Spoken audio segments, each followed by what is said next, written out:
Every single year, there are more than 200,000 new cases of polycystic kidney disease, but there's no cure. Yeah, the inherited disorder greatly affects the kidneys, with ultimately the only option being a transplant. Earlier today, Zach Verdia spoke with Dee Palmore, who's on that transplant list. But Zach, you wouldn't be able to tell based on his appearance and attitude, right? That's exactly right, guys. Not at all. In fact, Dee said after posting a yearly update on Facebook, there were some people who had no idea about the disease he's dealt with. Looking at me, you'd think, oh, he's doing great. And for the most part, I am, but my blood work's not as good as maybe my appearance is. Polycystic kidney disease. I mean, if there's a test that you had to take, I probably had to do that.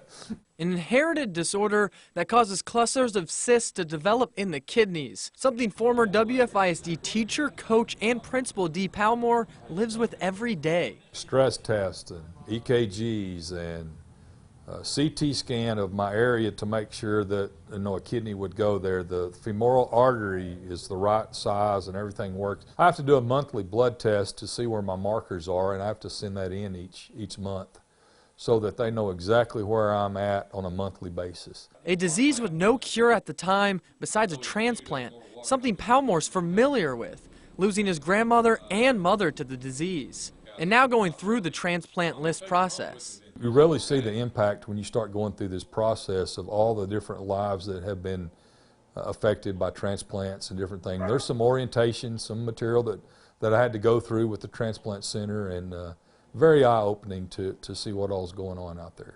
Jeff, Ray, and Dee go way back. About 40 years ago, they were teammates on the MSU basketball team. We've been through a lot. We've been through some things, obviously, with his mom. She passed away of this, and that was a really tough thing to do. Through it all, Ray says he never hears his friend complain. He just continues making the impact he's always had on the city. I couldn't even start. I mean, you literally could, if you talk to people, there'd be hundreds of people that he's had an impact on in a positive way. And he's still doing it. Just because he's retired from Ryder, being a principal, he's still doing it in a lot of areas of his life, and I think he'll continue it for many, many more years. For now, Palmore knows there are more urgent cases ahead of him, but has hopes of getting selected before dialysis is needed. And although there are some very strict requirements, that could be possible thanks to a living donor out there.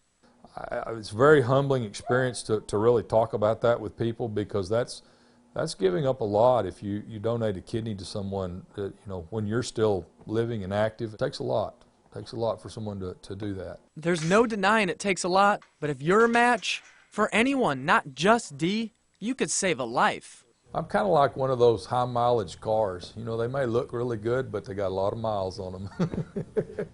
And Palmore emphasized the importance of knowing your family medical history, so it can be vital in catching things like this earlier the better, so you can begin treatments. And if you're looking into being a living donor, you can get in touch with transplant centers, where you can find an application for that over in this story on our website. I know so many people are going to be so glad when his name finally does come up on that list.